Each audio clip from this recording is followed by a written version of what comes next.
This podcast is for informational and entertainment purposes only. It is not medical advice.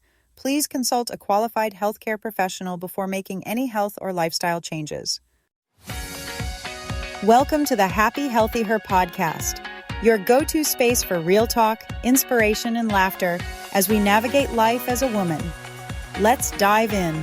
Well, hello, friends, and welcome back to another episode of the Happy Healthy Her podcast, a show for women over 40 who are interested in natural healing tools to navigate this wild chapter of life. Everything from what should be on your plate to getting your sex life back and all the wonderfully awkward things in between is what we cover on this show. All right. So, and obviously nobody warned us about all these wonderful things. So we like to talk about them. So, hey there, I am Tracy Mail, a health empowerment coach. I help high achieving, stressed out people calm their nervous system, balance their hormones, and ditch the I'm just getting older narrative so they can finally feel like themselves again. I will be your host for today, and as always, I'm joined by my lovely friends and co-hosts, Cynthia Penner and Lorraine Keim. Ladies, you can please introduce yourselves. Hi, I'm Cynthia Penner, a menopause health coach and author of the Menopause Map book series. And I also host a brand new The Menopause Map Minute podcast and YouTube channel. I guide women through the wonderful, sometimes wild world of menopause. My focus is helping women navigate this season of life with confidence through knowledge of what the heck is going on in her body and her hormones.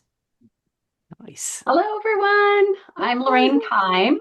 I am your empowerment and mindset wellness coach. And I guide women to live more authentically through self-discovery and self-healing. Nice. Well, thank you. Welcome, welcome.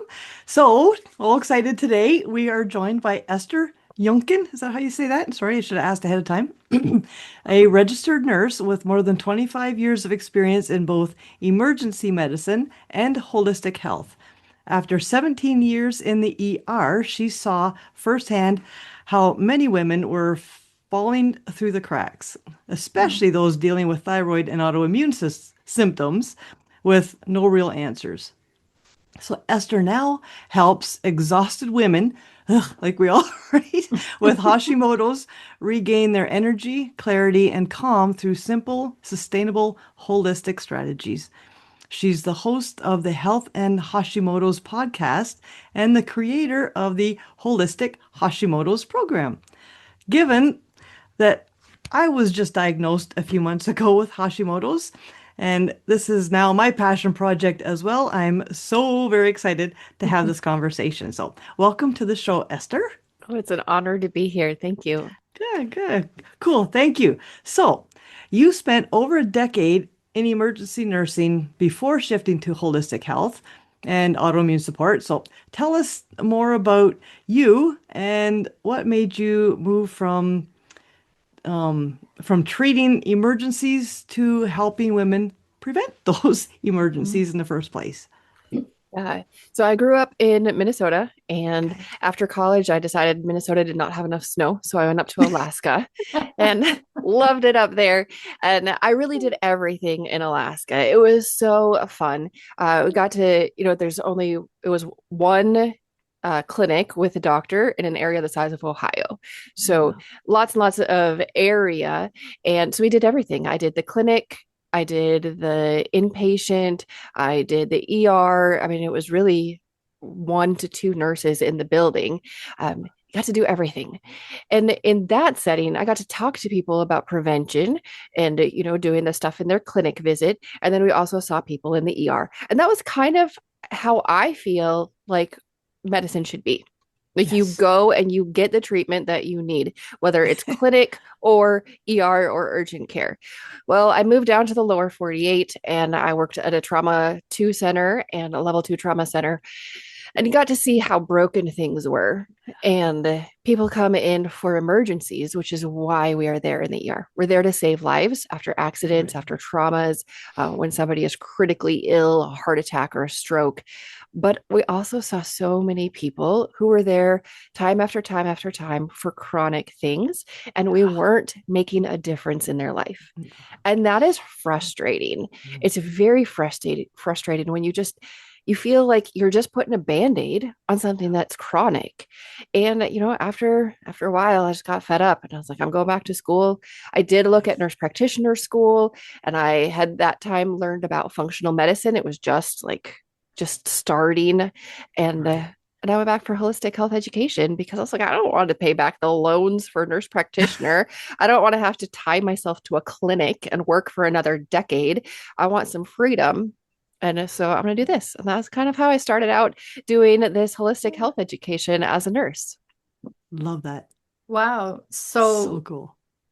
Esther, your transition from ER to holistic care, that resonates with me because, as we were saying before we hit record, I have been dealing with a low thyroid for over 20 years, long before I ever knew what Hashimoto's, that might have been the real root behind it. Like, I was just even figuring this out now doing the research for this show. So definitely going back to my doctor. But so back then, no one explained autoimmune anything. They handed me my Synthroid and sent me on my way for the last 20 years.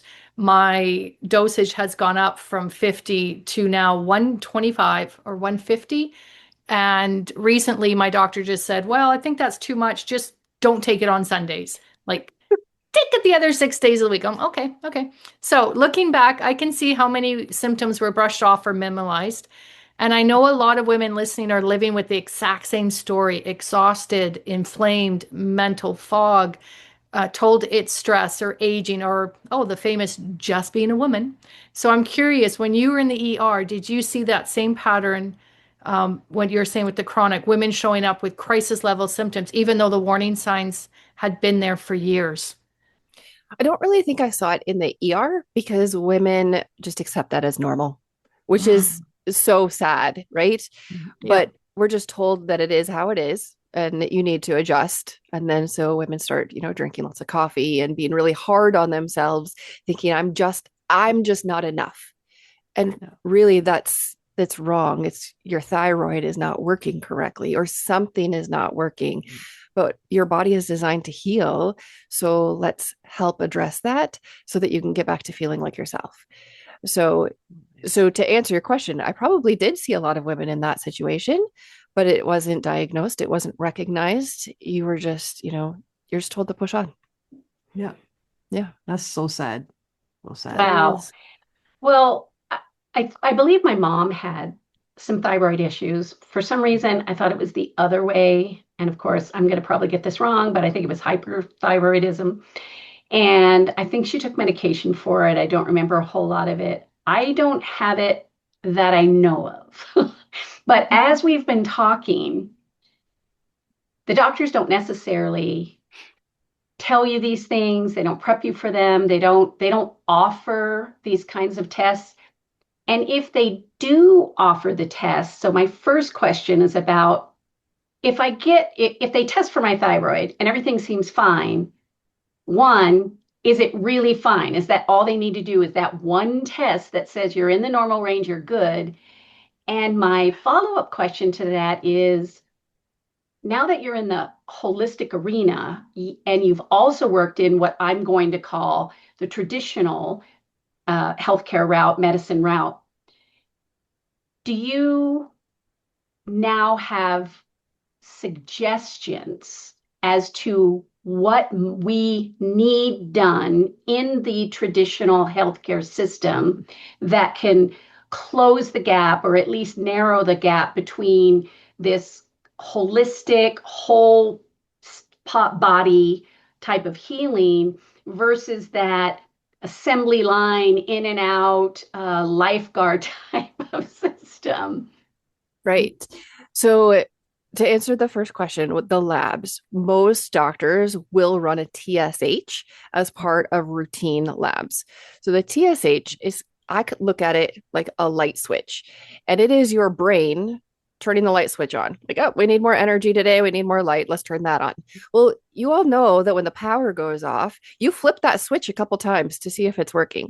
That's what your brain is doing when the power goes off, when your thyroid is not producing enough thyroid hormone, your brain is like flicking that switch so many times, like, hey, does this work? And so that's when you're going to see your TSH go up. So if your TSH is elevated, it's because your brain is saying, hey, I need more. Like, please give me more. It's flipping that light switch. So the doctor is going to look for your TSH, and then they're probably going to compare it to what's considered normal. Well, what we know is that normal range was created from a huge population, which included sick people. So if you're creating your normals based off of people who have thyroids that are not producing enough, then that normal is not going to be adequate. No. Oh my So, gosh. I did right? not So know that. Drives me nuts. there's a Yeah. lot of different areas we can go with just that one question. Yeah. So, number one, is the TSH enough? No, it's not. We need more. And then number two, if your TSH comes back as quote normal, you need to go onto the internet and type in what are functional medicine ranges. Yes. Or if you use AI, you can just go into AI and you can say, here are my labs. Please compare them to functional medicine ranges. And AI will pull it up. And sometimes AI hallucinates, so double check it. But I have found that in this case, AI has been pretty Yeah. good. And you'll put in a TSH and make sure you say functional medicine ranges, and it will tell you, your TSH should be for functional between 1.5 and 3, whereas for traditional medicine, it's a wider range. So that is to answer the TSH question. And then I recommend that everybody gets some other thyroid medication or labs. You want to get your thyroid antibodies checked at a minimum, because your thyroid antibodies, that's an indication that your body is attacking your thyroid, and those can start to be elevated 10 to 15 years before you have symptoms. And then after you get symptoms, it takes the average woman 4 more years to get a diagnosis, to get an answer. And in that time, she usually sees 4 different providers. So when somebody goes through puberty, a female goes through puberty, I would like to see the antibodies, because we know that Hashimoto's typically presents during the 3 Ps: puberty, pregnancy, and perimenopause. So if we check the antibody levels during those 3 times, when a girl goes through puberty and then pregnancy and then perimenopause, that's going to give us, it's going to illuminate a lot of answers before we're starting, like, what is going on? Right? Exactly. Love that. And I think when you talk about the ranges too, my go-to with that is because it's way down here and it's way up here, if you're not in the middle, you're not okay. If you're at the higher end, there's something wrong. And that was my story, like all of my life. I absolutely had like high blood sugars, insulin resistance, all that stuff, but I was always in the range. And so I never ever got any help. And I didn't know back then, right? We know a lot more now. I want to move into today's theme because this is where so many women get stuck. Hashimoto's doesn't just show up out of nowhere, right? It's and getting a diagnosis, as we've talked about, can be extremely tricky. So there are patterns and root causes that get missed all the time. With an autoimmunity, if it's genetic, it can show up differently in every family member, which I think is pretty crazy, right? But you can see how women, if you do have that if you know it's a genetic thing, and you go to the doctor and like, oh well, yeah, it's in your genes, you're just going to have it, you're going to get that. That automatically, that kind of turns off that hope that there's another way, or that this is my fate, I'm going to have it, I'm screwed, pretty much, right? And so I hate that. Yeah, so while genetics is like the loaded gun, lifestyle and environment actually pull the trigger, right? So, Esther, in your experience, what are the biggest triggers of Hashimoto's and what actually drives it? Yeah. Good question. So everybody, like you said, everybody has a genetic component. There's also always a gut component. So I look at that as one of the main root causes. And then the triggers, I have identified about eight most common triggers. And some of them are super simple to address, like vitamin D. Low vitamin D is a trigger for autoimmune problems, including Hashimoto's. And all you have to do for that one is get a lab test. You can even get it through the mail. I have ordered on Full Script. I don't know if you guys have a Full Script account for your listeners. It's kind of like the Amazon of good quality supplements. Yeah. And so it's $40, I think. You just order that. It comes through the mail. You poke your finger, send it in, and then back in your email, you get the results. Super, super simple. And then since vitamin D is just a vitamin over the counter, you can look at the information. I never want anybody to do anything blindly. Look at the information, educate yourself. And from everything that I have read, I know that I want my levels for vitamin D to be between 80 and 100. And so to get there, I take a vitamin D3 with K2, every day. I actually moved to a bigger dose. So I take it 5 out of the 7 days of the week. Nice. And my level is great. So that is one trigger that's super, super common because most of us don't spend enough time outside. But where I live, anywhere north of Chicago, there's a line, latitude or longitude. If you live north of that, you could be outside all daylight long in the winter, butt naked, and you would not get enough vitamin D from the sun. Wow.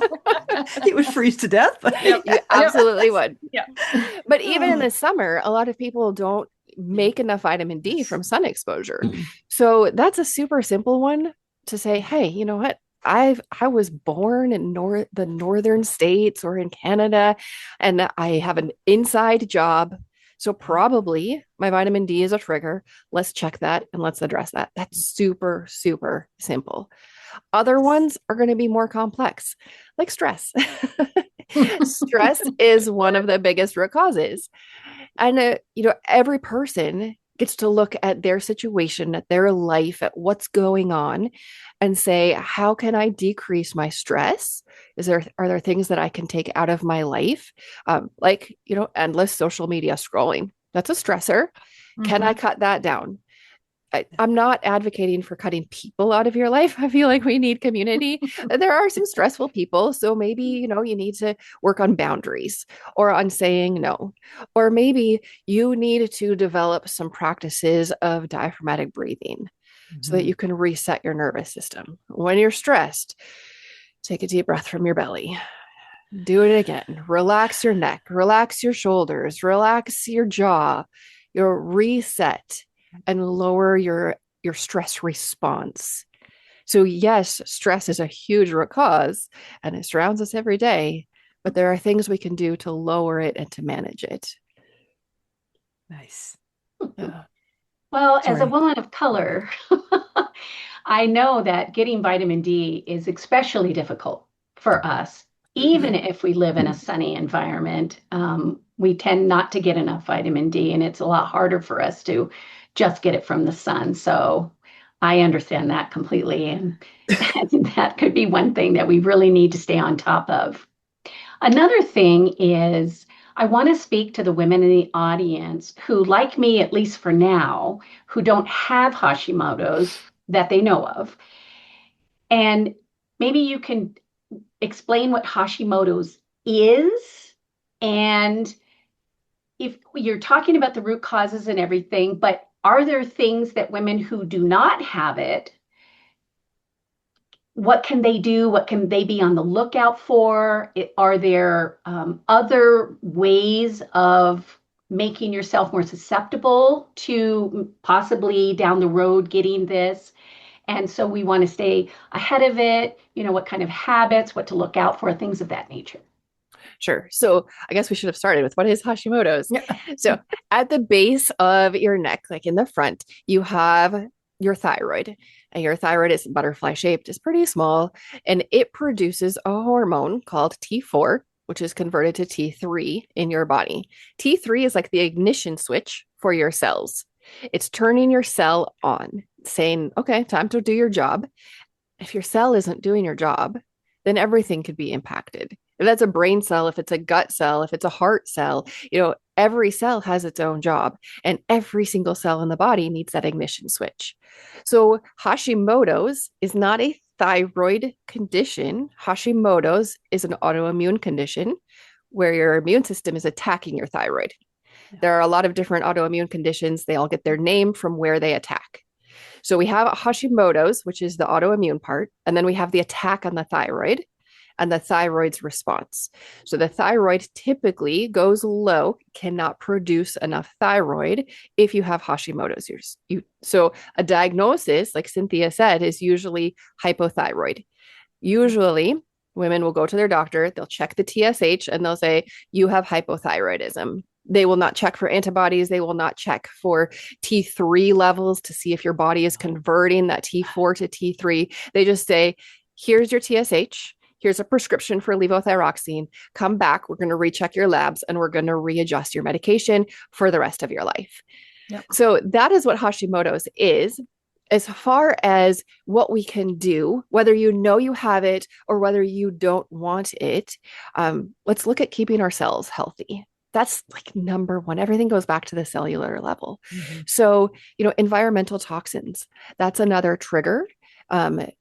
But we've all heard, like, we can clean up our diet, get the toxins out of our diet, clean up our skincare. Like the average woman, I think, is putting on over 100 different chemicals on her face every single morning. How many of those, because you put on your lotion, your moisturizer, and it's got, an ingredient list 1.5 inches long of that teeny tiny font. Like we're putting on so many things. And how many of those are endocrine disruptors? Endocrine is just a fancy name for hormone. Your thyroid is a hormone. So what can you do every single day to keep your cells healthy? There is a theory that all of the endocrine disruptors and the environmental toxins can start to accumulate in the thyroid. And that is one reason why the autoimmune condition attacks the thyroid, because your immune system actually knows there's something in here that shouldn't be here. That has not been proven. It is one hypothesis that I think sounds credible.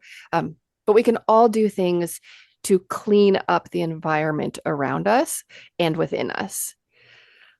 There's a lot of things like that, but it really all goes down to the basics. Like when I, give a webinar or talk, sometimes people are like, well, that's kind of all things I had heard before. Well, yeah, because it's simple, right? Right? We all need sleep. Like I can't make this complicated. You need sleep to be able to be healthy. You need fruits and vegetables and a good diet and, less processed foods in order to have health. Like everything that you've heard, it probably relates to staying healthy, for Hashimoto's, just like it does for everything else, because it all comes back to the cell and we need to keep the cells healthy.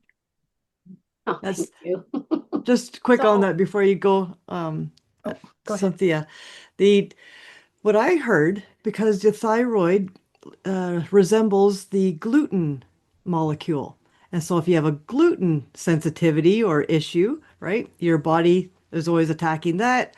And I don't eat anything like that anymore. But again, it recognized the thyroid as that foreign. So that could have been why it attacked in my system. So just wanted to bring that up. I thought that was interesting too. Yeah, it's called molecular mimicry. Yes. So if your body knows, if your immune system knows, hey, the thyroid, we're already attacking the thyroid, and then you're eating a lot of gluten, and the body is like, oh, hey, here's a whole bunch of thyroid that we need to attack. Well, no, it's actually gluten, but it acts as a mimic, and so it can cause problems. And at least 80% of people who have thyroid problems do much better off of gluten. Yes. Yep. Really? 100%. Yeah, I've not heard that. Oh, there you go. But I do have a question. Like when I saw the doctor where I live now, one thing he said was when he looked at my blood work and I told him I was on Synthroid, he kept saying, is there anyone in your family that has a low thyroid? And I said, no, not anyone that I knew. And he said, so then why were you diagnosed? Like he kept saying that, like, why were you diagnosed? And I'm like, they did my blood work, told me I had it, told me to take this. Like, I don't know what to say, but, and I've been taking it for decades now. But for women like me who have been on thyroid medication for decades. And let's say when I go back to my doctor, because I took notes what you said, so I will have my antibodies checked. If I discover it was Hashimoto's this whole time,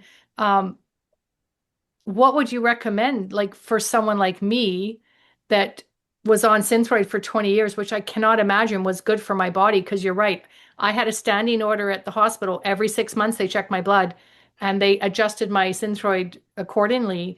So if I do go in and say, oh, oops, it was Hashimoto's, now what? Right? Yeah. So again, there's two things. There's your immune system attacking your thyroid, and that's the Hashimoto's. So we do want to address that by identifying your most common root causes. And then there's also the thyroid part, where the thyroid is not producing enough hormone. That's what your Synthroid is. Synthroid is pharmaceutical T4. Yeah. And so you actually do need that. I've talked to a lot of people, and their number one goal is to feel like themselves again. Number two goal is I want to get off my Synthroid. But if your thyroid is not producing T4, then Synthroid or levothyroxine is your life-saving medication. Like it is giving you what your thyroid is not. So my view is number one goal, identify your root causes and then address them. And then keep checking your antibodies and keep checking your free T4 and your free T3, and also what's called the reverse T3. So I didn't talk about that one. When your thyroid produces T4, it's your body's job to convert that to T3. T3 is the key. T4 is like the blank. You know, you go to a hardware store to get a duplicate key made and you get to pick out the key blank. So it's pretty or whatever. That's the T4. And then your body, like the key cutting thing, converts it to T3. Well, sometimes your body, God created it so wise, and the healing happens when you are at rest. Healing happens when you're sleeping. Healing happens when you're in that rest and digest stage. So in all of your body's God-given wisdom, like, you know what? There's a lot of stuff going on and we don't need more energy. We need more rest. So instead of converting that T4 to the ignition key, your body converts that T4 to the brakes. Like, no, you need to rest. You need to slow down. You need to heal. So I always want to see the reverse T3. That is the brake system. The higher that reverse T3 is the more my body is saying, please, Esther, give me a break. I need to heal. So I want to see the reverse T3. Makes sense. When you're, oh, I think I'm breaking up. When your levels, your reverse T3, your free T4, your free T3, when those are all coming down into good levels, then you could talk to your doctor about reducing your medication.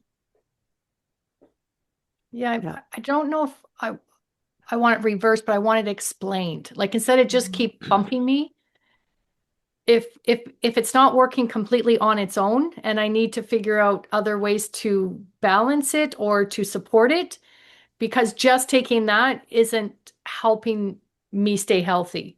Like it's got to be the whole picture, right? That's kind of where I would like to have them, not just focusing on my medication.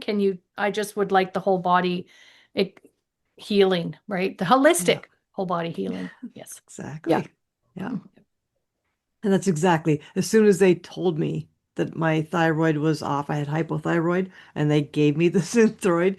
But again, I was telling Cynthia before we got on here, I knew just from my own stuff I had learned prior, like, that's not the whole story. I need to get a full panel done, right? So I did. I just kept bugging and bugging and bugging until I found I'm very, very lucky. I have a fantastic naturopath here who is thyroid. That's her specialty.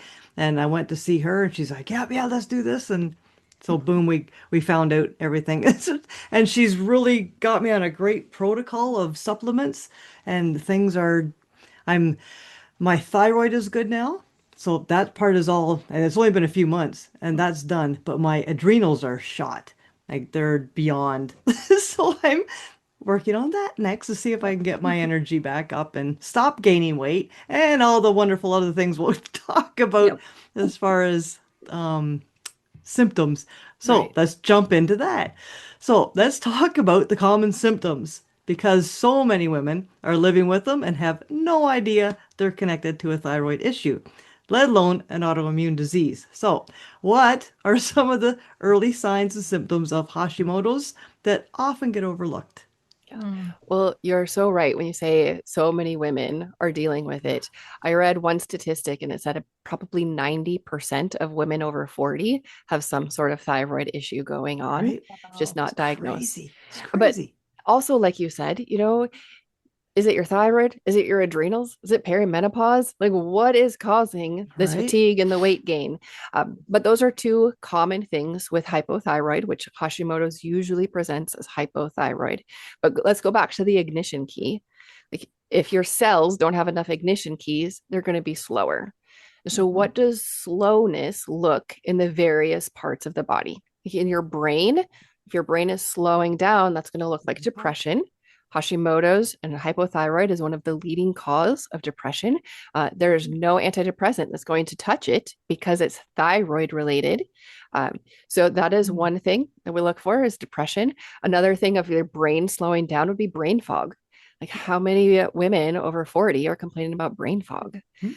Uh, right? And then there's the metabolism. We all know if metabolism is slowing down, that looks like weight gain or a hard time losing weight. Like I'm doing everything that I used to be doing plus more, and I can't make my body do what it used to do. So it could be that. In your gut, if your gut is slowing down, that looks like constipation. If your hair is slowing down, that looks like thinning. Thinning. We just think of things slowing down. Um, your internal thermostat, if it's slowing down, it's like turning down. If you feel freezing cold all the time, might be your thyroid. So I kind of go back to that ignition key. But because the thyroid is needed for every single cell in your body, you could have two people with the exact same labs and maybe even the same history, but their symptoms are so different because of how their body is using those ignition keys. One of them might have like brain fog and feeling cold, the other one might have metabolism issues and like constipation, but it's the same root Absolutely. cause. Mhm. Absolutely. I love that. That's well said. That's Yeah. exactly that's it was the weight gain that made me look into things. Because again, like I've worked out my entire life, like right from very, very young age. I was always fit and I thought I ate healthy, but I didn't, right? Because what do you know what we were told is healthy? But anyway, it was that fact, and I couldn't work out, and I would just sleep for days. I couldn't come back, and it's like it was wrecked. And then I couldn't catch my breath when I'd work out. I was like this kind of thing. And the trainer I was with not too long ago, she's like, "Are you okay?" Like, no. And then I found out shortly after, okay, it was Hashimoto's. I think I found out the thyroid first. But I'm like, okay, that explains it. Like, it didn't make sense to what was happening, right? Because I do eat very clean, very, very clean, and I've always been fit, and it just would for the past 2 years. Like, what the heck? But those symptoms that are really, really off are the ones you got to pay attention to. Like, this isn't right. Something's wrong here, right? So, sorry. Go ahead, Cynthia. You can took over there. Well, as you're talking, so Mike, I'm going to change it up a bit because one thing that I had to come to terms with was my body was whispering about it long before it ever screamed, right? I ignored the symptoms for years because they slowly became my normal. The fatigue, the hair shedding, the cold hands and feet. In the summer, if I got overheated, my face looked like a tomato and I could not cool down. Like people were like, "Are you gonna die?" And I'm like, "No, no, no, it's just this is what I do." But one thing I want to say from Canada, we get a lot of false negative test results there. Like I know so many women that had, I know everyone's different, but the same, like I could look at their symptoms knowing after I was diagnosed what mine were. And I'm like, you got to get your thyroid tested because of this, and this. They would go in, their doctor would do whatever he did on the blood work, and then they would say, "Oh, I don't have low thyroid." I'm like, "Are you sure?" They were in So the range. that's my question. Like those false nothing. negative. Like the thyroid, from what I've heard and experienced, is one of the hardest things to get that test right. Yes. Yep. And a lot of that comes down to the quote normal labs based on a sick population.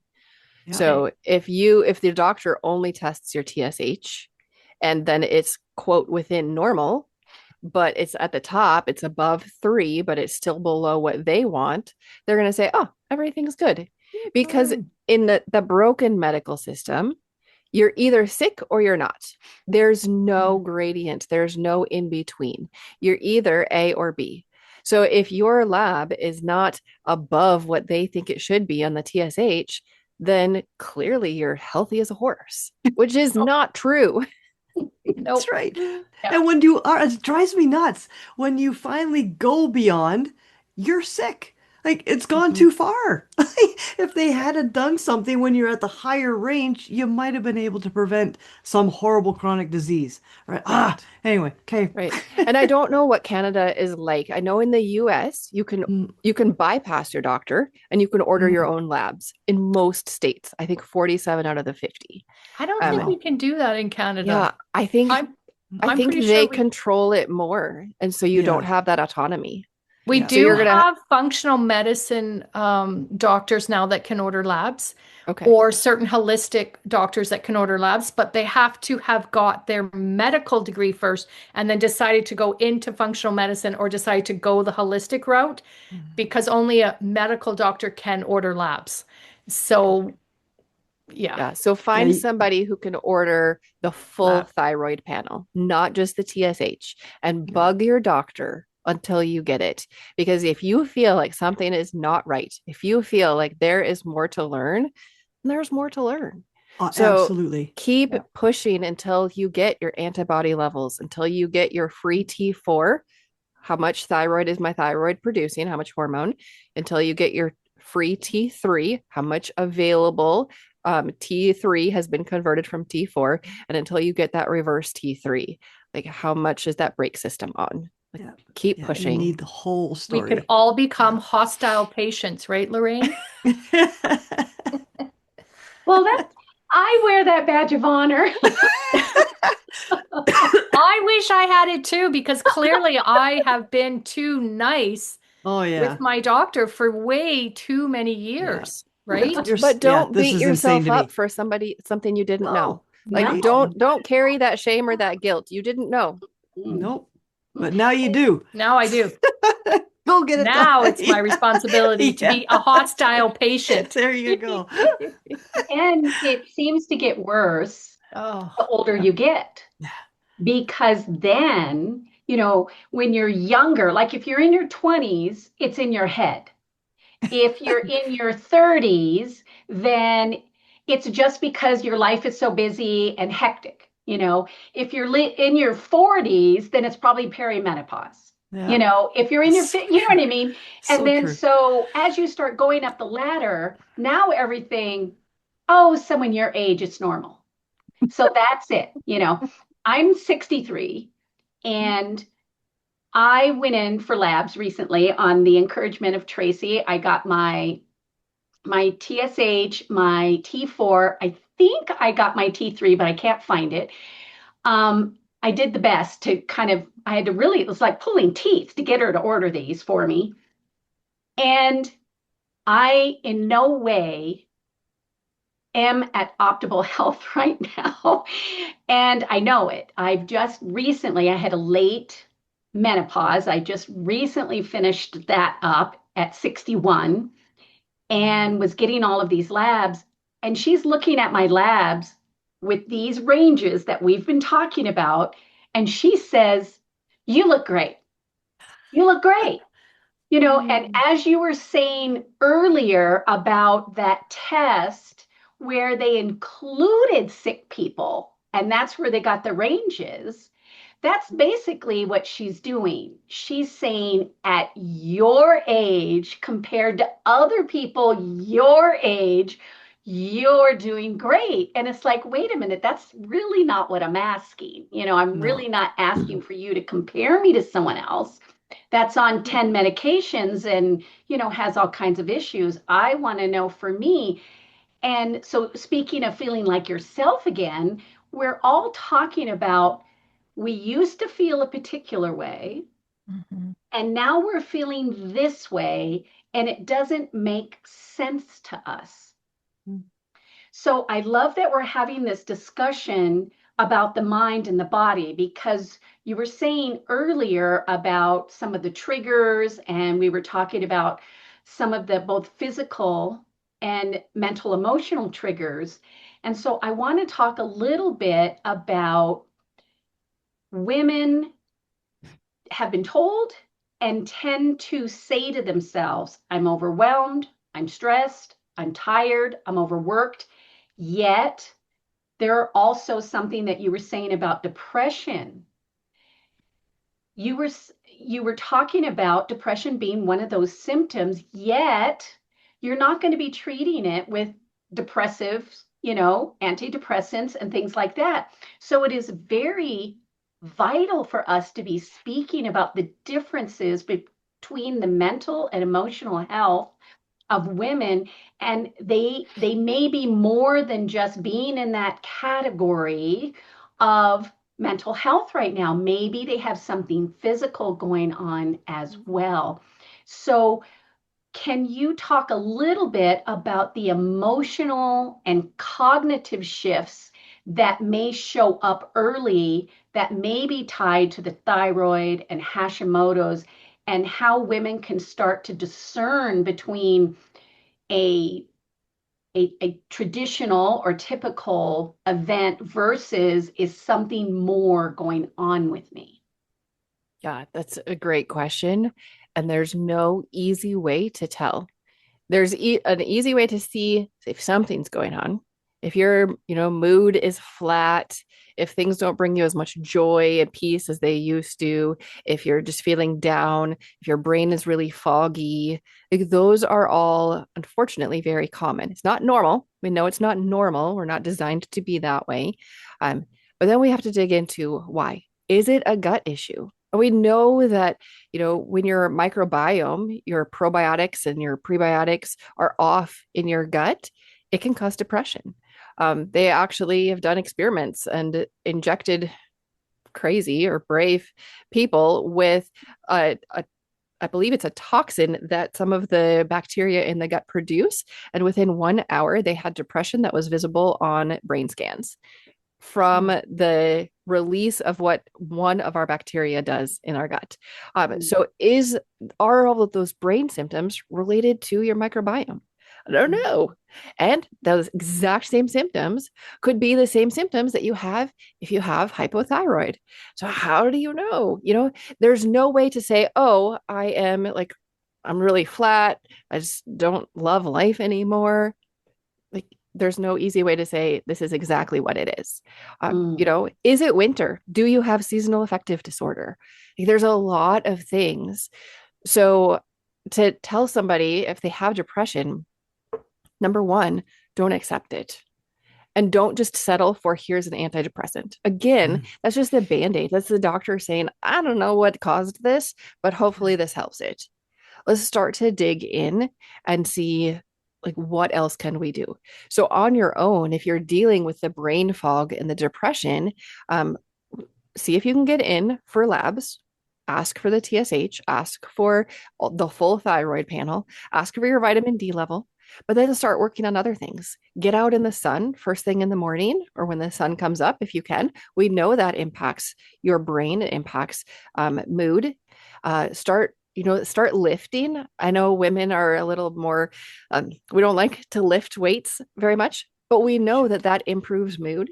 And then, maybe read the book Super Gut and start working on your gut. Like maybe you have SIBO, which is a whole nother topic, but there are things that you can do yourself. So I guess my overall answer is, unfortunately, a lot of different things can cause the same symptom, which is the depression or the brain fog. And only you can see all of the pieces. Your doctor, your chiropractor, everybody, they're all trying to do their best helping you figure it out. but only you see all of it. And it's your job or it's your honor or however you want to describe it. But that's what you get to do is put all those pieces together and figure out, okay, what can I do today to help myself? Well, So I love that. I love that you said don't accept it. Yeah. Because Mhm. if we can do anything, maybe that's the first thing we do. Let's not just accept the one fix it all or the cliche advice of you're too old or it's just that time of year or Right. yada yada. The first thing you can do, don't accept it. The second thing you need to do some more research or exploration, as in your nutrition, your gut biome, more testing and labs. And I guess, especially, Cynthia would know about this. You might want to interview some more doctors. Yeah. You want to make sure that you have a Yeah. team on your side, someone Yeah. who's truly listening to you and helping you as best they can. So Absolutely. Yep. thank I you. absolutely, yep. That's I'm thinking about my own situation. My first thing was to clean up my diet. So I want to know it's not my gut, it's not something I'm eating, it's not that kind of thing. So I clean that up first. And I felt a hell of a lot better just from doing that. But then things started to come back as stress and all the other things that made my Hashimoto's kick in. But at least when I went to my naturopath, she's like, well, we don't have to worry about your food because your diet is perfect, right? So we were able to bypass going through all of that nonsense to see, is it this, is it that? So that was kind of nice. If you can just, again, like you say, if you are working out and you're tired, don't work out. So just go for a walk, do a nice stretch, pay attention. They don't push. We gain weight, we think you got to work out harder. No, you're No. exact opposite, right? Yep. Stop, relax, rest, like you were saying. So, yeah, beautiful. All right. So, once you do have the diagnosis, the big question becomes, now what? Right? So, because there isn't a specific medication that treats Hashimoto's itself, as far as I know, we certainly don't want to take an immune suppressing drug or steroids. Ugh. There's there absolutely are more effective natural ways to address this. So, medications like Synthroid, which you've been talking about, can help the thyroid if it's your T4 that's off only. So, Esther, what have you done to naturally support your body so it can heal from Hashimoto's and thyroid issues? And what are the first practical steps you recommend other women take to finally have some clarity? the first thing I did was figure out what are the root causes in general. There was really, I had to dig. And I came up with those. And when I compiled the list, I looked at the list and I was like, oh, I know my sleep must be part of this story because I wake up tired and I'm just longing for a nap. And then as soon as I wake up from my nap, I am longing for bedtime. That isn't, that's not right. And then I obviously know my stress is an issue. I can't remember if I was still working in the ER when I got my diagnosis or if I had quit, but I knew that stress was part of the problem. So I started working on those two things. I could have chosen diet like you did. Like there's a lot of places to start. You have to start with what you feel is the most approachable for you. Exactly. So whether that's, like I said, vitamin D, super easy, just get it through the mail. And I guess I shouldn't assume, but I think you can get it in Canada. Oh yeah, absolutely. Oh, I absolutely. take four Absolutely. vitamin D with K a Okay. day. I take a lot of it. The lab, can you get the lab through the Oh, mail? Oh, oh, um, I believe you can absolutely what is it called? Life. There was one called Life something, and you can do the blood work and send it Okay. off. oh, Yeah, my okay. naturopath, I have to pay for it, so it Oh doesn't yeah. go through OHIP. Like well, here we have OHIP, right? So you do have to pay for it, but it goes through Dynacare, I think it's called here. So yeah. Okay. So let me give you just the quick list. I have an entire like hour webinar where I go over all of the triggers and the root causes. So obviously we're not going to do that here. But the most common ones are hormone changes, which you can't really control, puberty, pregnancy, perimenopause, estrogen overload. You can control that. A lot of that is your skincare and the different toxins coming in that way. Iodine, both high and low, can be a trigger. And here's a caveat for iodine. There's very, very well done research on both sides of this iodine issue. Some saying that everybody needs more, some saying that everybody needs less. Iodine really is what we call an N of one. The only person who matters in this experiment is you. And so you need to experiment with iodine. Typically, for women with Hashimoto's, increasing iodine will make the Hashimoto's worse. Yep. If you have hypothyroidism without Hashimoto's, typically iodine will make it better. So that one's tricky. I already mentioned vitamin D. There's also food reactions like gluten, dairy, soy, sugar, lots of things like that. Environmental chemicals are another trigger. Stress, we talked about. Blood sugar issues, the lows are more stressful on the body than the highs. So a lot of women with Hashimoto's, they'll get hangry easy because of the blood sugar drop.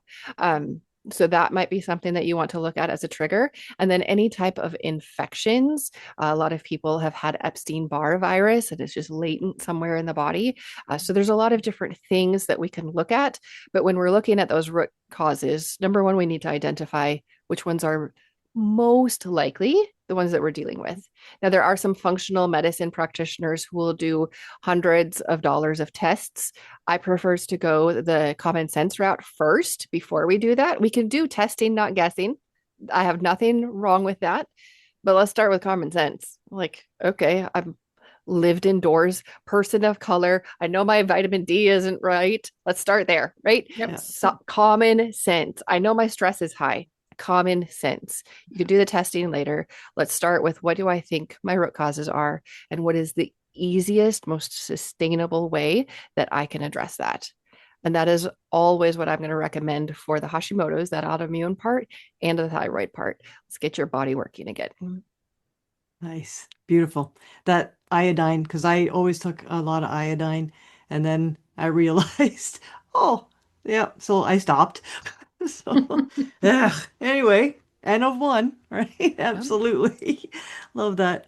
All right, so my next question is, do you believe that Hashimoto's can be fully reversed, or does it just kind of go into more of a hibernation mode? What do you think? I believe your body is designed to heal. Your body is always working towards better health, and it's our job to enable that. For some people, they're going to do all they can, and that genetic component and maybe, a lifetime of leaky gut or stuff, they're going to make improvements, but they're always going to have some thyroid issues. Or maybe they found out that they have Hashimoto's after so much of their thyroid was destroyed that is not going to come back. So some people, they're going to make improvements, but they're not going to have remission. Whereas other people, they're going to make all these improvements. Their antibody levels are going to come down. The attack on their thyroid is going to be lessened or stop completely. Their thyroid is going to do some healing, which does take time. And they're going to be able to get off of their medications. They're going to be able to have a quote normal life. They're never going to be able to forget that this is part of their history and just go back to living like a common life and put tons of chemicals and processed foods and stress and things back into our life, because then you're going to have a problem again.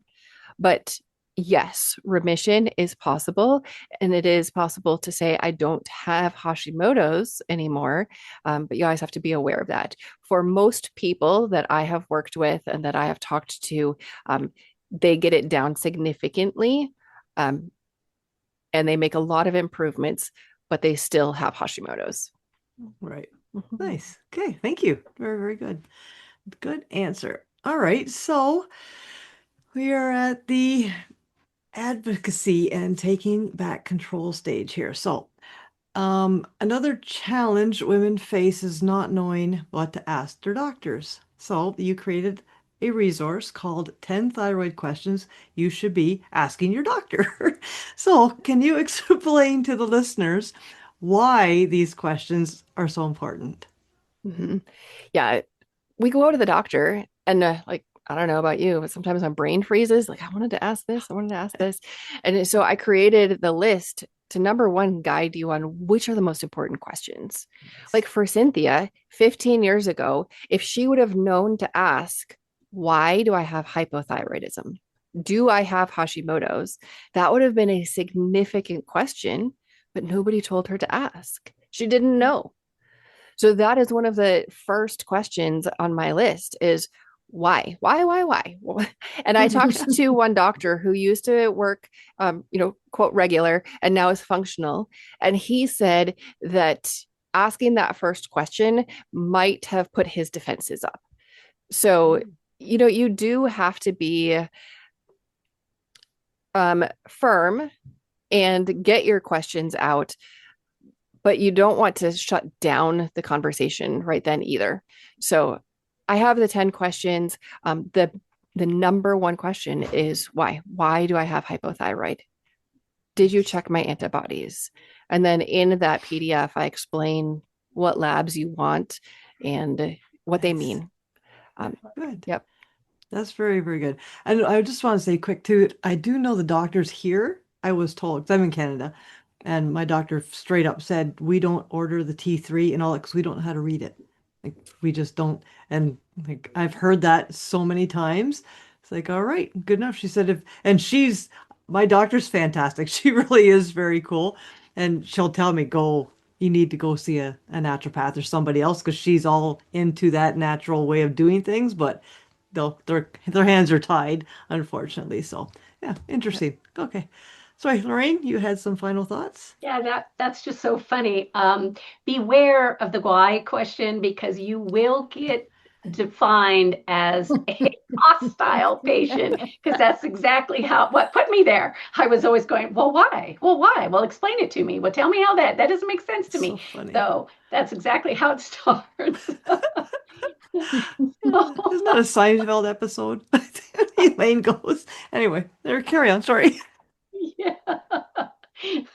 So, I thought we were in the final thoughts episode. So We I are, just right? wanted to, Yep. yeah, I just wanted to thank you so much. This has been very enlightening because I didn't have a whole lot of information. And I'm sure that most women don't, even those who end up finding out that they have some type of thyroid problem or possibly Hashimoto. And who knows if I do. Thank goodness my daughter just purchased for my husband and I a functional medicine bundle, I guess. So I'm going to be answering questions and getting my full panel done here pretty quickly, which will be Nice. right on cue for the new video series that we're going to be doing.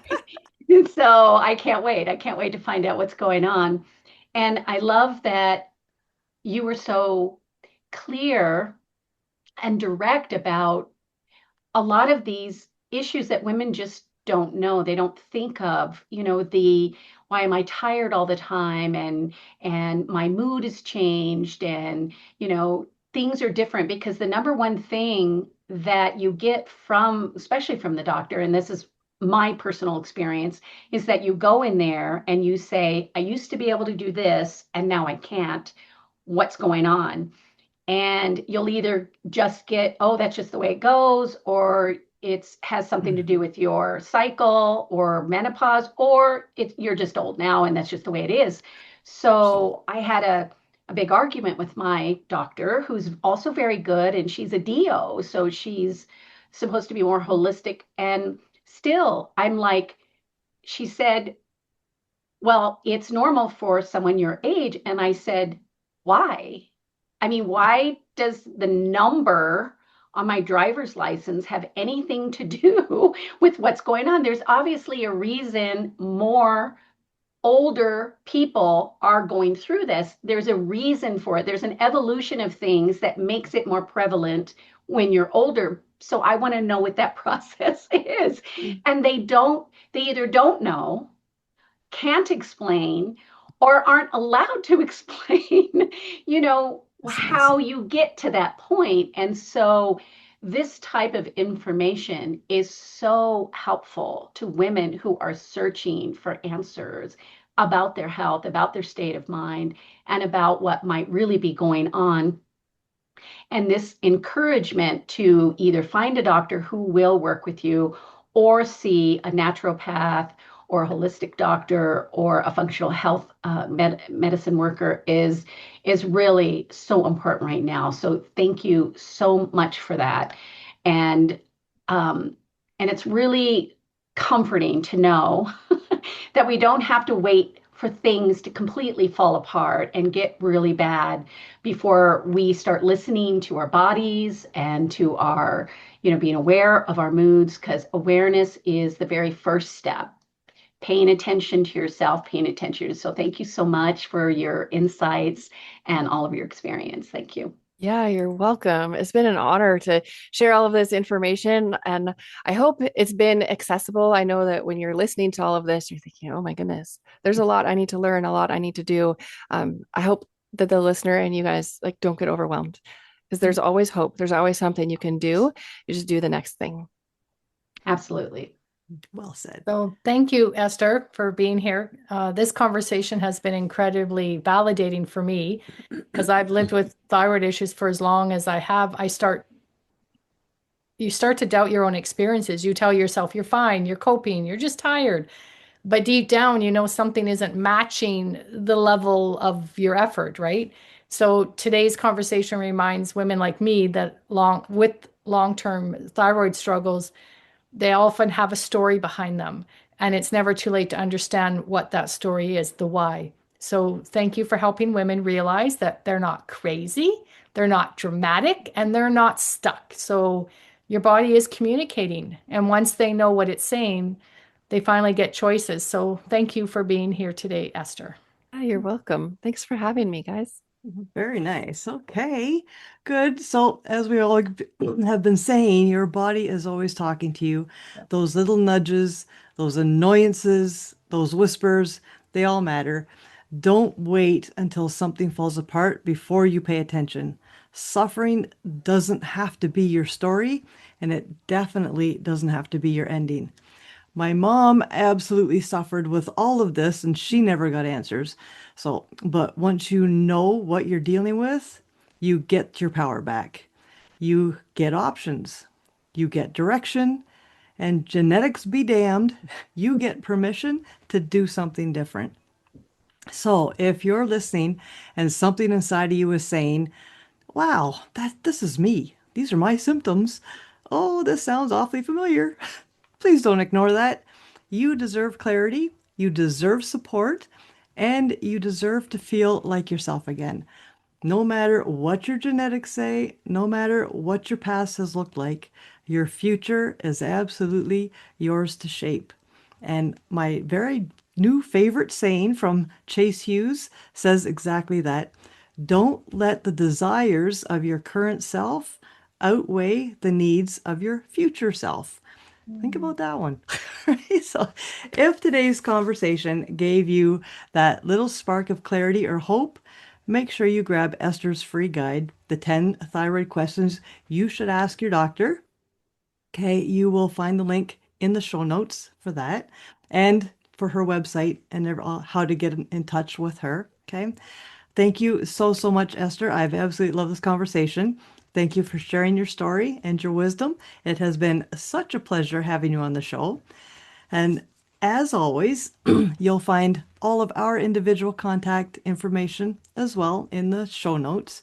And if this episode resonated with you, please take a moment to like, subscribe, and share it with a friend who might also need that aha moment, and you might just change their life. So until next time, remember, in a world where you can be anything, be happy, be healthy, and be kind. Thanks for tuning in to the Happy Healthy Her podcast.